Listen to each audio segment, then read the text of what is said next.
Hello there, and a very warm welcome to the latest edition of my Herald podcast. On the show this week, a sort of salty blend of COP26 and corruption. At the Glasgow climate talks, the Prime Minister is pursued by questions about the behaviour of some of his MPs, and he ends up assuring the world that the UK is not fundamentally corrupt. Now, we'll look at both issues, but I stress mostly we will look at the future of the planet. Joining me to discuss that are three MSPs, Elena Whittam from the SNP, Graham Simpson from the Conservatives, and Claire Baker from the Labour Party. Welcome to them. I'll talk to them very soon indeed. But first, my colleague Alistair Grant of the Herald. Alistair, the corruption, if you like, the PM used the word. We have in the last wee while a demand from the SNP for an inquiry into the behaviour of certain Conservative MPs. What's going on? Yeah, so essentially this kind of stems back to the Owen Paterson case, obviously the MP that was found to have broken lobbying rules. Yeah. And there was a vote to kind of overhaul the standard system and to put on hold the kind of 30-day suspension that he was facing. And then there was a massive U-turn, essentially, and none of that is going to happen now. Attention has kind of turned in kind of recent days to kind of wider issues of concerns around, quote unquote sleaze in Westminster. So there's been a lot of attention on Geoffrey Cox, the MP, the former Attorney General, who earns a lot of money as a barrister, as his kind of second job as an MP, and one of his kind of clients, I guess, one of the people he's advising is the British Virgin Islands, which are facing a kind of an inquiry into corruption at the moment. So there's been concerns around that. There's also been kind of separate but linked concerns about the House of Lords and the way that people get seats in the House of Lords. So it's almost a kind of existential crisis about MPs, Westminster, how power works, whether we should be worrying about how power works in the country. Alistair, in the last, only really today and yesterday, a bit of a turnaround in that, the accusation from some is that it's a plot by the Conservatives, but two SNP MPs and one Labour MP said to have been drunk on a parliamentary trip to Gibraltar with the army. Yes, this is a story that was briefed to a number of newspapers actually last night and kind of came out overnight. It was in the papers this morning. So it was two SNP MPs, like you say, Drew Hendry and David Linden, and a Labour MP as well was involved, who were basically, as you say, accused of being drunk on a flight to Gibraltar, where they were on a kind of all-party parliamentary group for the armed forces, a kind of trip to meet the army, essentially. And the SNP, the SNP members are adamant that this is what they call a smear by the Conservatives. They are strenuously denying it. Yeah, both Drew Hendry and David Linden have taken to social media to make clear that they're saying it's false, it's not true, it's smears. The Scottish Government source today was saying that the Tories are at it. So very much denying that this happened. Graham Simpson, is your party at it in terms of bad behaviour on the part of a few of your own members and trying to smear your rivals, or not? Well, I don't really know the answer to that, Brian. Obviously I wasn't on the flight. I can't really speak for what went on or what didn't go on. What about the behaviour of Geoffrey Cox and Owen Paterson? Well, if we can go back to the Gibraltar allegations, because there are a number of MSPs, MPs will get to go on trips like this. I mean, I've been on a few myself, and you just have to know how to behave. You need to realise you can't get drunk. Now, I'm not saying anyone got drunk, but there are standards that you just need to adhere to.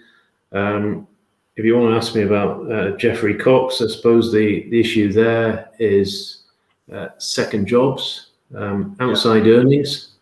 I think that's actually quite a complicated issue, and we maybe have time on this sort of forum to discuss it properly. Do you think it does the Conservative Party any good? Is the image good? Claire Baker, you want to? No, I was going to say, I think the situation with the Tories is a bit further than the second job debate. There's levels of, I think it's it's arrogance, it's privilege that's been shown through the way in which they're behaving when it comes to the money they're taking for lobbying. Has been, the allegations of sleaze that are being levelled at the Tory party at the moment is extremely disappointing to see. We've seen this with previous Conservative governments, but it does ring true. There are members on their benches who are taking money of private businesses and using that in order to lobby and try and have influence within government.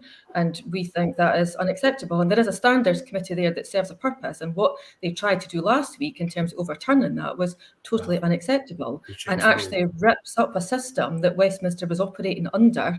We have a similar system up here.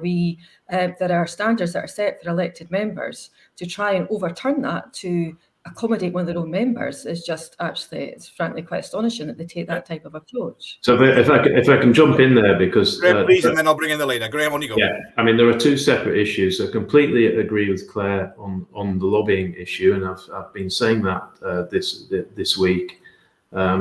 It's absolutely wrong what happened in the Commons. It was wrong that they had the vote. It was wrong that they then got into a position of having to overturn that vote. Absolutely ridiculous. There's then a separate issue, and it's a different issue of MPs or MSPs even having second jobs or second income. So I think there are two different issues to discuss here. On the lobbying, Claire is absolutely right, and should be pointed out that on lobbying, if an MSP was caught being a paid advocate, then they could face criminal sanctions, and that's not the case for MPs. Yeah, but it is against the rules of the House, just the same. It's against the rules of the House, but the sanctions not criminal. I understand these things. Elena, you've been very patient. Elena Whittam from the SNP. What do you make of all of this? What do you make of the impact, if you like, upon the public? The Prime Minister having to say the UK is not a corrupt country. Yeah, that's actually where I was going to come in on this, Brian, because I think that Claire got to the heart of the matter. But if if Graham, you're talking about there's two different aspects to look at here. The public don't see it that way. The public see it as a corrupt institution, and it starts to undermine the public's belief in politicians, and it does all of us no good. So I think that really needs to be looked at under the microscope. What about the Gibraltar story? Do you think there's any substance to it, or do you think do you think were they steaming while flying, or is it made up? I mean, I think Graham's right. When you're out on these visits, you have to be under your best behaviour.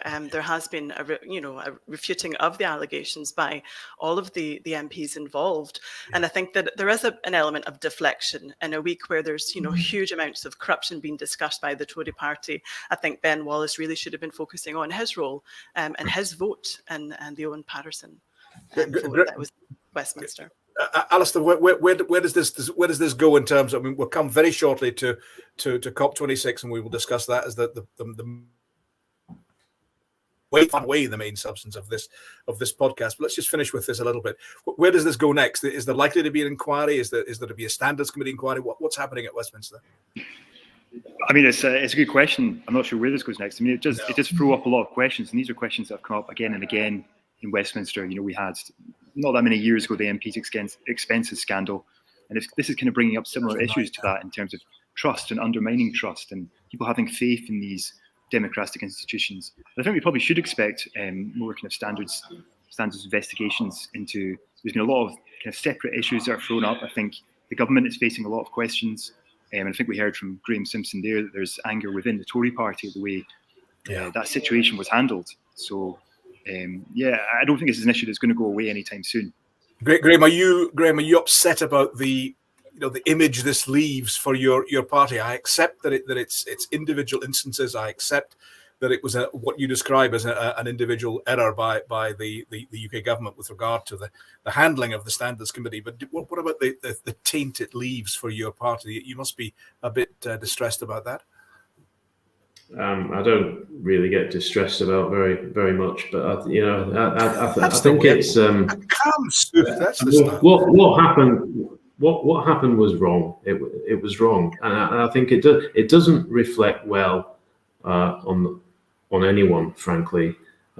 So we shouldn't be behaving in that way. I've actually, if I've got time, and maybe I can come back another point. I'm working on a members' bill at the moment, which would potentially introduce the power of recall in the Scottish Parliament, and there's loads of questions around that. So these are never simple issues, but I'll be probably bringing forward a consultation in the next few weeks. Okay, let's move to the substance then of COP26. Thanks to you for your contributions on that. Alistair, where are we in that? We had that remarkable announcement by the US and China that they're working together, but a number of people are saying good news, good sort of sense of momentum, but absolutely no details and nothing to tie down either party.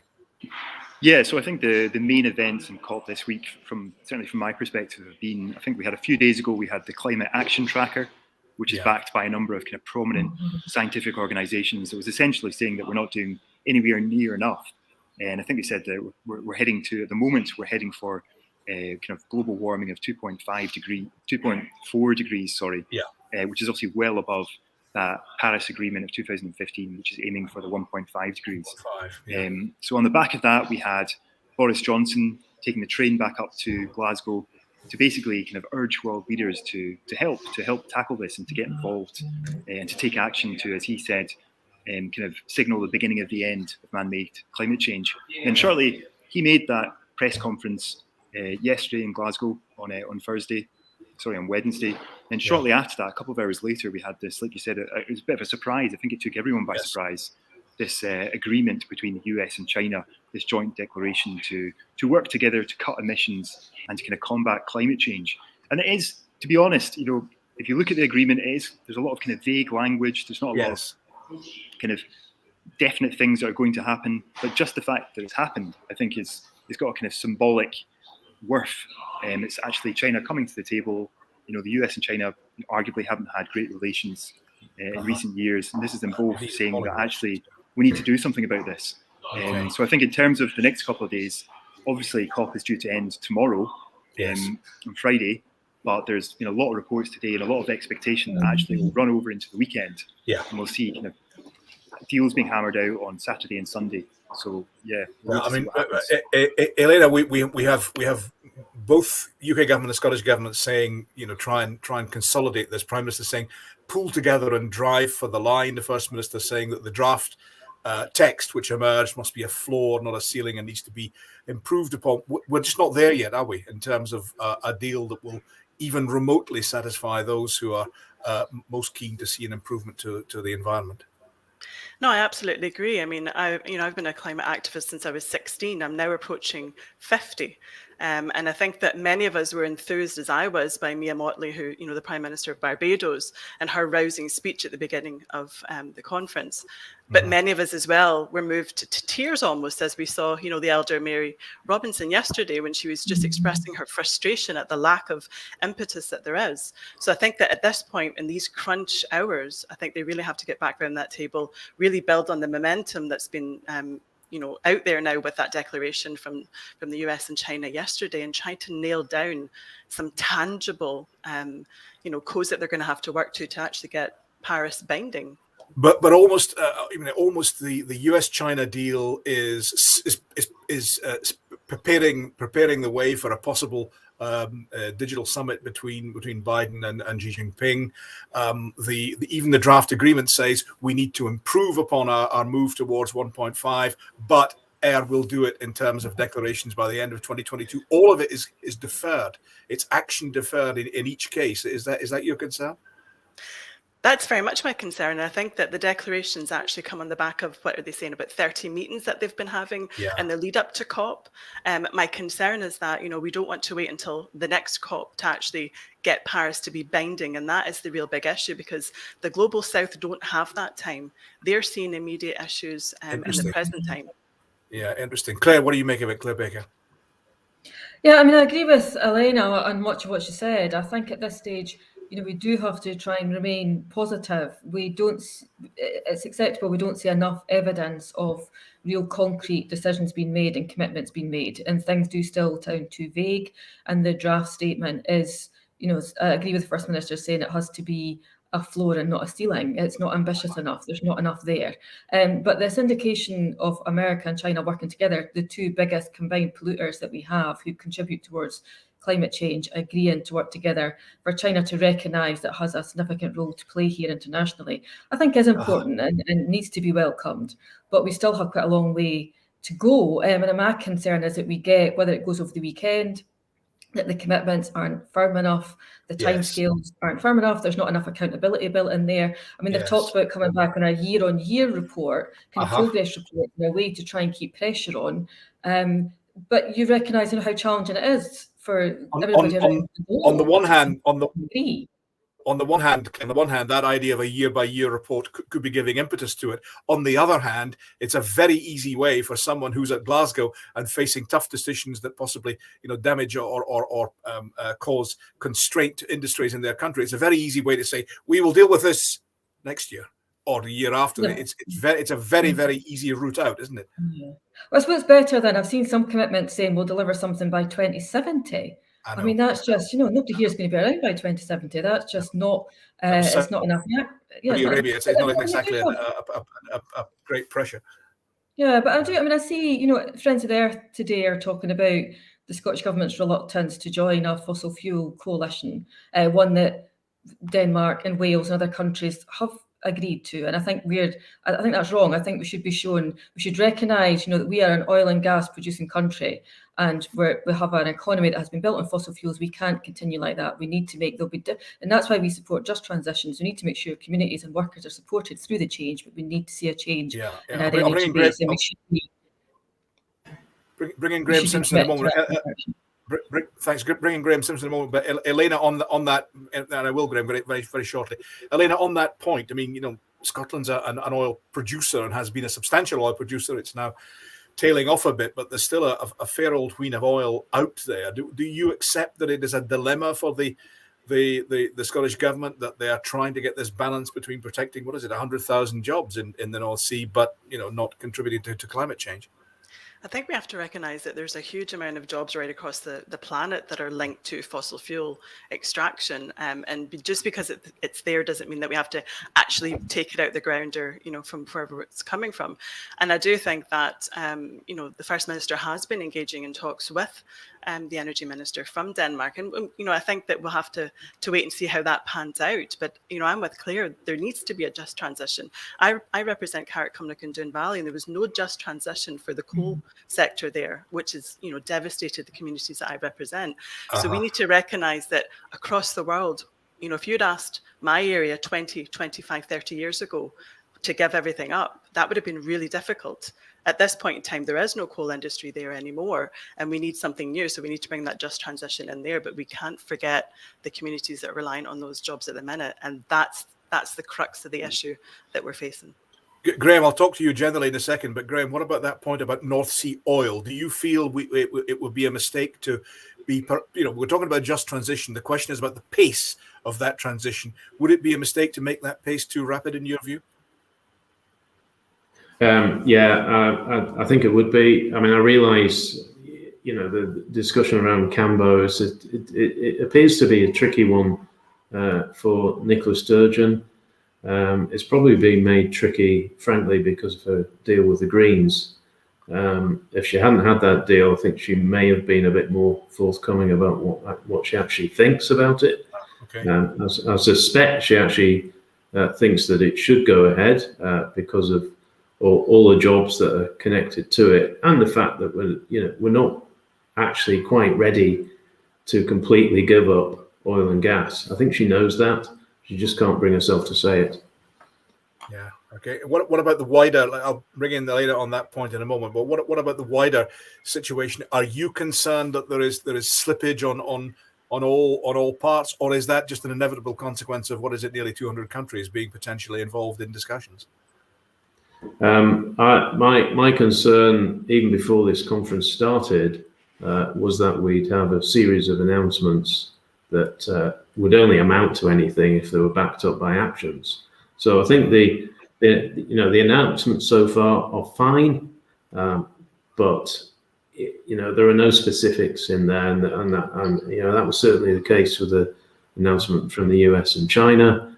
good that it happened, but what are you actually going to do? And I think that the idea of maybe having a yearly updates could be a good idea. I think if you were to say to people, what progress have you actually made? And then we can actually measure things.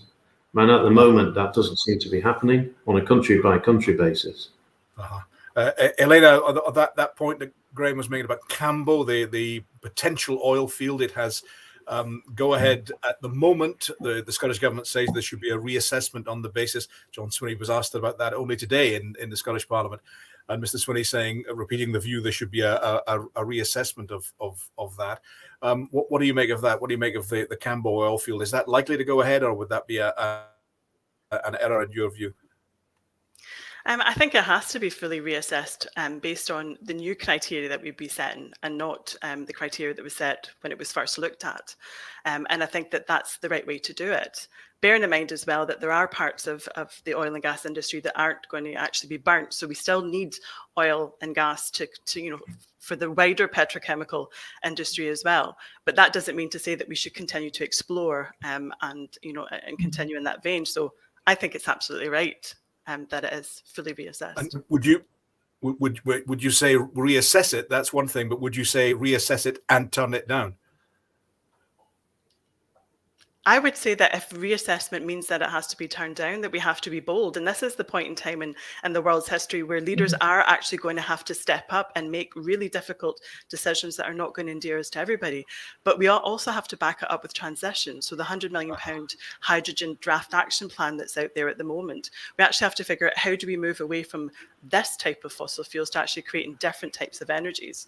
And that's happening, in my own constituency in Carrickmillock and Doon Valley. We've got the community and renewable energy project that's part of the Ayrshire Growth Deal that's actually bringing the industry in with the academic minds in the community to actually make Cumnock a net zero town.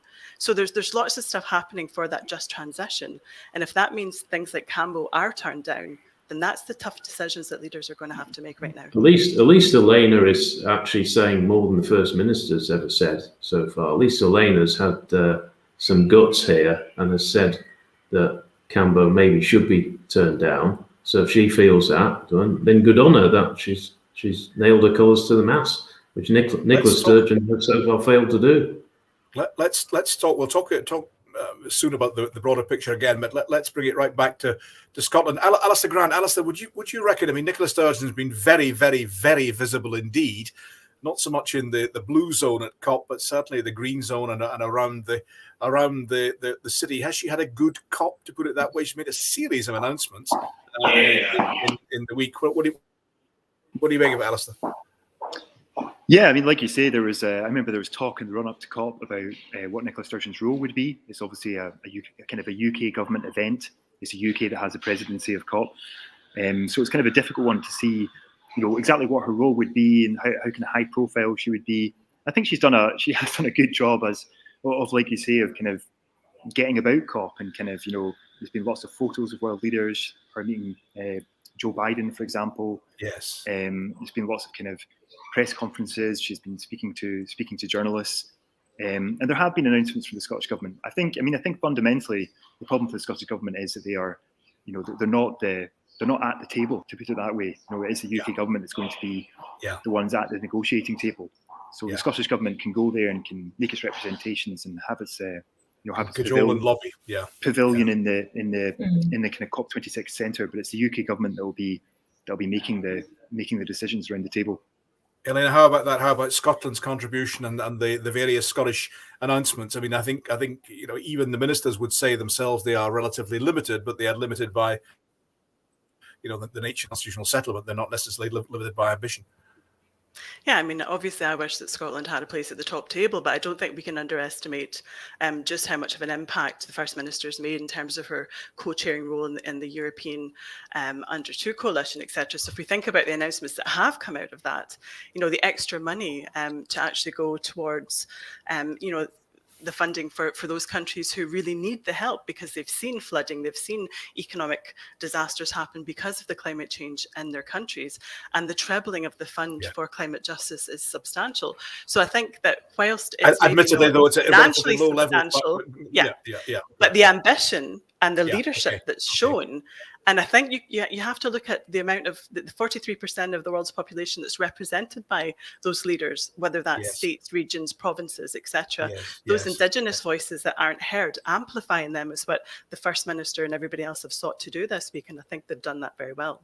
Okay, I mean, the First Minister even managing in introducing a book of essays to claim Adam Smith on her side, saying Adam Smith would have, she reckons, supported regulation to guard against the destruction of the planet. I mean, poor old Kirkcaldy's finest. He gets cited by everyone. He's pinched by almost everyone.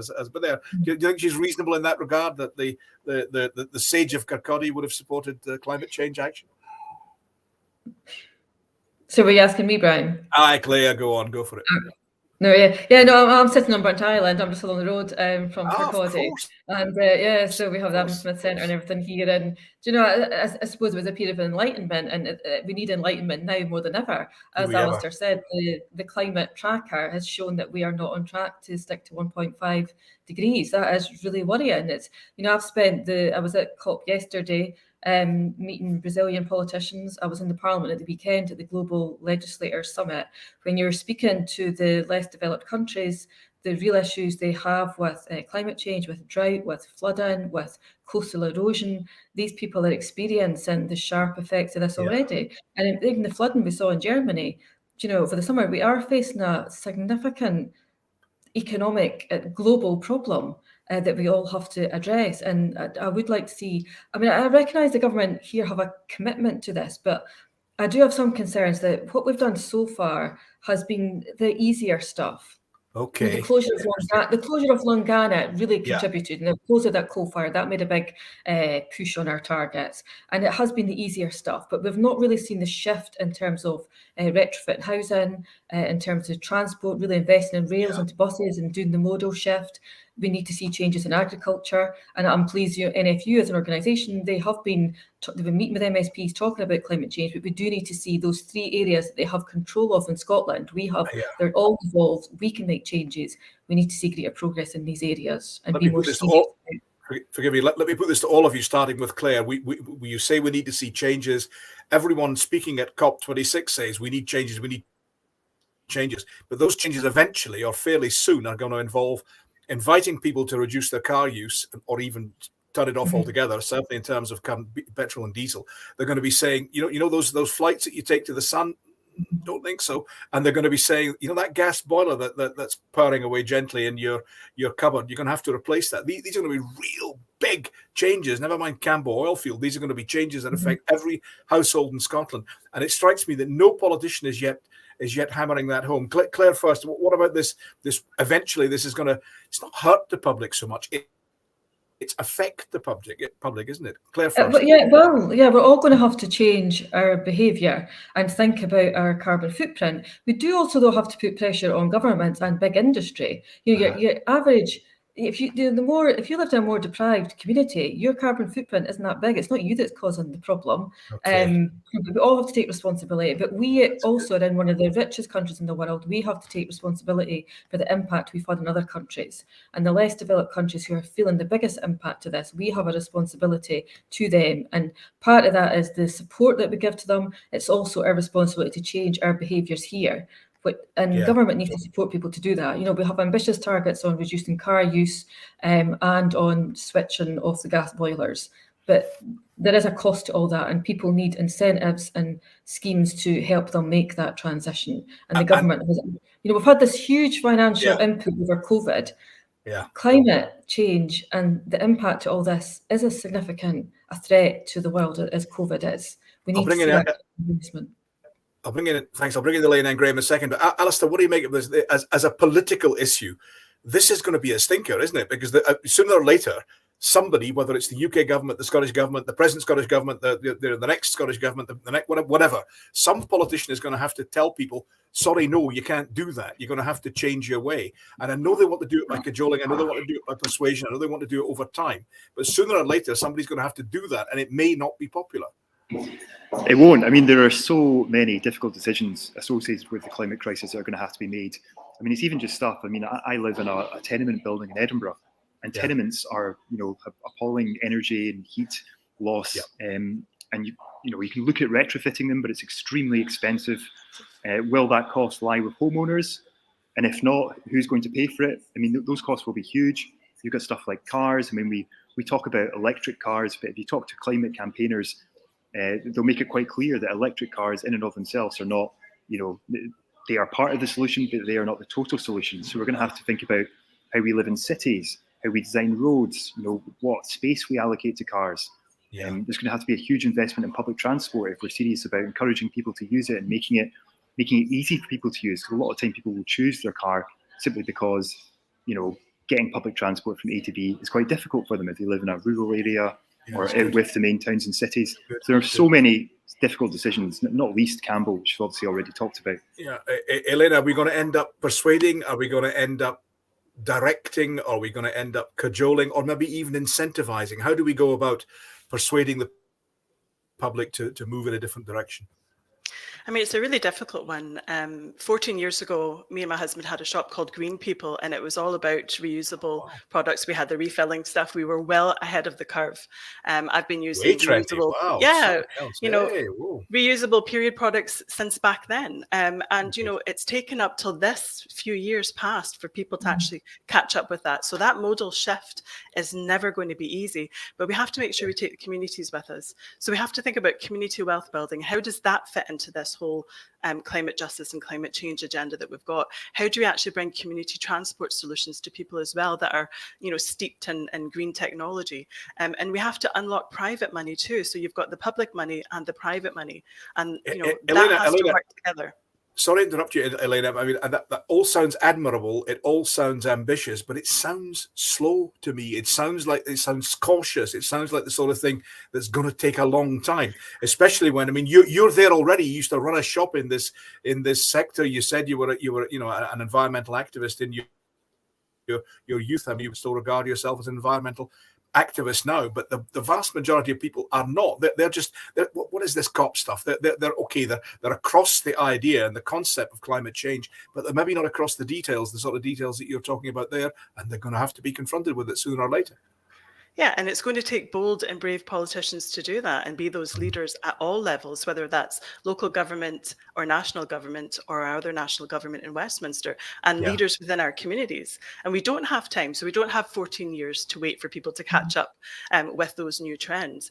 And then, over the summertime when we had unseasonably hot weather down in the South Carrick area, I ended up with private water supplies that dried up for hundreds of my constituents. Yeah. And that was the week after we had the floods in Edinburgh. So these things are actually happening to people here. Okay, gotcha. So you ask people to make that connection. You ask people to make that, join the dots. I love that phrase, your other national government. That's tremendous. It's reminiscent of something else, I think, but never mind.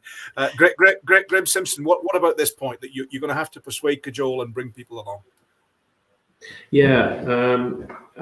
I mean, if you think about transport, which is one of the biggest emitters of greenhouse gases, then that's a really difficult area in itself. Yeah. Think about the private motor car.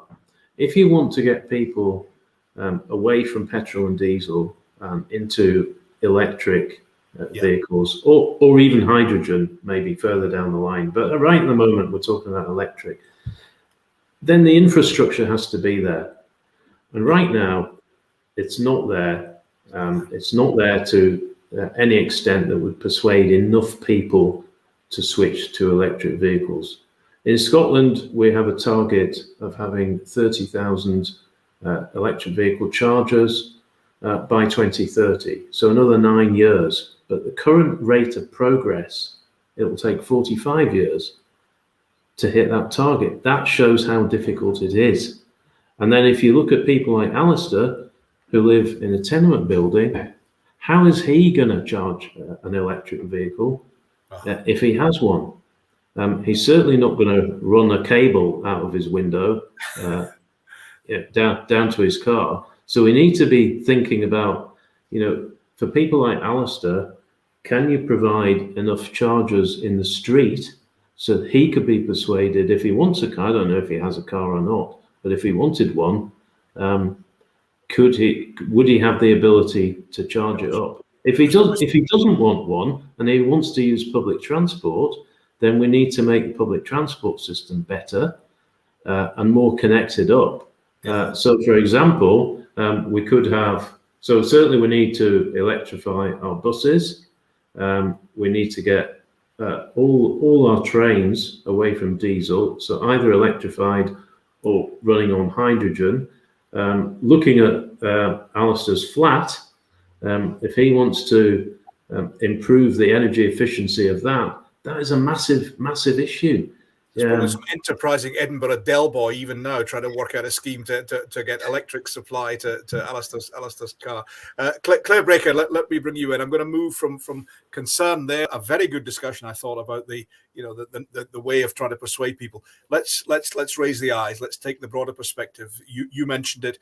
The First Minister talked about the necessity for the voices of the global South to be heard at this COP conference. Claire Baker, have they been heard? Are we paying enough attention to the vast damage that is being done to other countries by environmental change? I mean, I am, in some ways, I've been fortunate that I have heard them.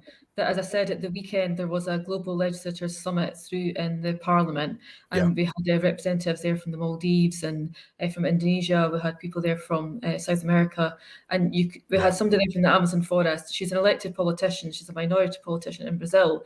The kind of political pressure they're facing in Brazil with their leadership, the lack of commitment to climate change. So I've heard the stories. So they're being heard. The concern is, are they being heeded, Claire? Is that getting through to the decisions that will take place at COP? Claire, please. Yes, exactly. Do they have a seat at the table where the decisions are being made? Because I'm not in that room. They should be in that room, and there are concerns that they're not. There have been powerful speeches made in the plenary sessions, and you would hope that leaders of the wealthy countries can hear that. We'll just have to wait and see what we come to at the end of the weekend. Some of the commitments over deforestation and these other areas maybe do point towards the recognition of the pressures faced in these countries. But even I'm hearing from them, they have concerns that the commitments aren't firm enough, that there's not enough accountability within there. And, as I mentioned, Brazil, sometimes they're fighting with a political leadership who are actually standing in the way of progress in these areas. Elena, and then Graham, what do you make about that? Is put it a different way, are the voices of the global South being heeded at COP26 in Glasgow? Elena Whittam, first of all, please. I'm not convinced at this point in time that they're being heeded. I think we'll have to wait till the final detail comes out. I think we also have to recognise that the voices of young people are not always being listened to, and the voices of women. So Indigenous people, women, young people, and they really have to feed into this entire agreement. And unfortunately, they're not at the top table. And, I think we just have to impress upon those people who are at the top table, who control the finances, because we're not talking about a few, billion, we're talking about trillions that are needed to actually make the just transition. So the finances and those voices are hugely important. Graham Simpson, is the voice of the global South being heeded at Glasgow? I think I'm with the other two. I think that the voices are being heard. I'm not convinced they're being heeded. We'll only know when we see actual firm action being taken. So declarations of intent are not the same thing as actual action. Let me turn to you, probably finally, unfortunately, too. You mentioned young people there, Elena. Let's come to you. A remarkable speech by former President Obama in which he urged young people to, what was it? He said, stay angry in the fight. But he also said, and this was kind of missed, stay angry got through. The bit he added was, but don't be too pure about politics. You need to enter perhaps democratic elected politics in order to make a distinction.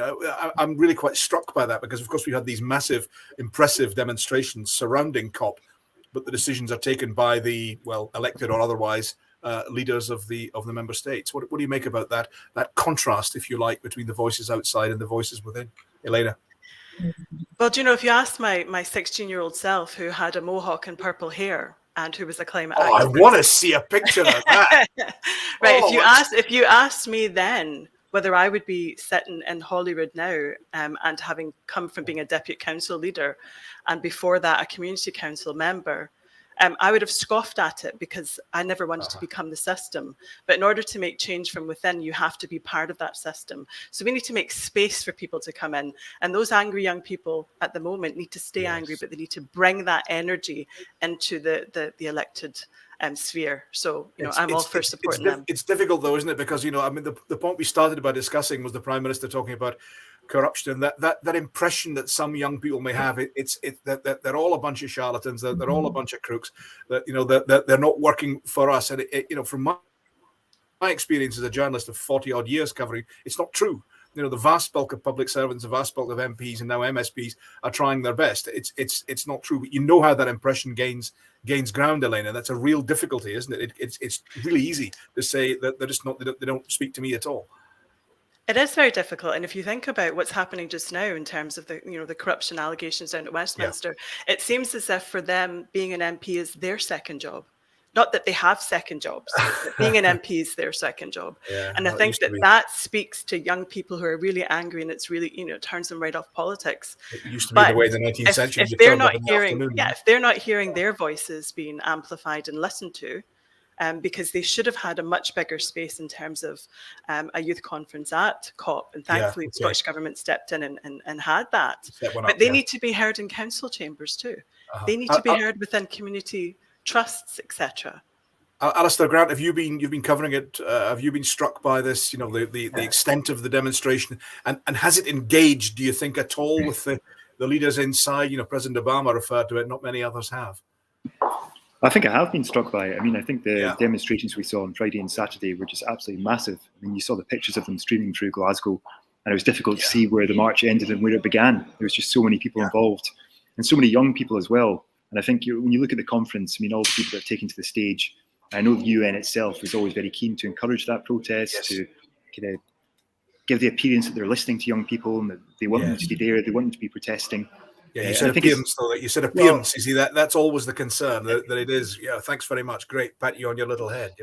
Yeah, I mean, I think there's always a risk that these things come across as not patronising as such, but just kind of listening to them, enjoying the spectacle, enjoying the fact that young people are engaged, but maybe not listening to them in the sense that you're going to take action on the back of what they're saying. And I think it was interesting what Barack Obama was saying from the stage. I think, and that message to young people. Claire Becker, do you think there has been an engagement between the demonstrators and COP itself? Has there been any sort of interplay?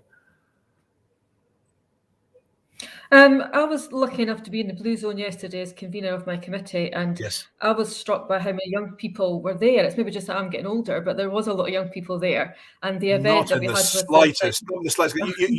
Did you have a Mohican as well? I mean, no, I did have a skinhead with the curly hair. You had a what? No, I did have a skinhead. I had a Sinead O'Connor haircut when I was much younger. Okay. But I had an event with our NYSP was there, along with the equivalent in the Danish Parliament. So they were given a voice speaking to politicians, and there were a lot of young people in the Blue Zone. How much they were involved in the discussions, I don't know. How many of them are around the table. So it was great to see. It's important that young voices are amplified. It is their future. They need to be around the table and making these decisions, and they're often the drivers of change within their own communities and their families. Let me ask each of our politicians, and I'm going to come to Alistair finally, but let me ask each of our politicians, are you optimistic? Do you see a deal emerging that will be in any way acceptable to those who are demanding action on climate change? Claire Baker, first of all, then Graham, then Elena. Claire first.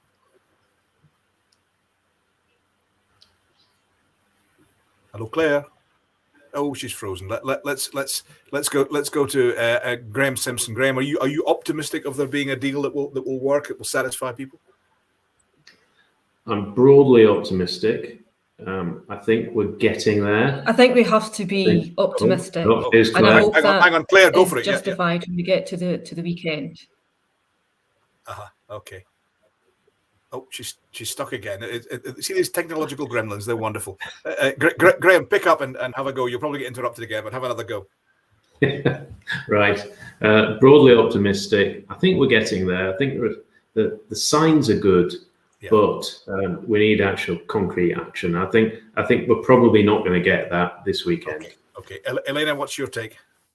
I think I'm still optimistic as well. But, when we see Germany, not taking advances in terms of the car industry that we need them to take, I think we're still at the point where the soundings from the USA and China are really fantastic, and it shifts the direction a bit. And if we can harness that and just keep pushing.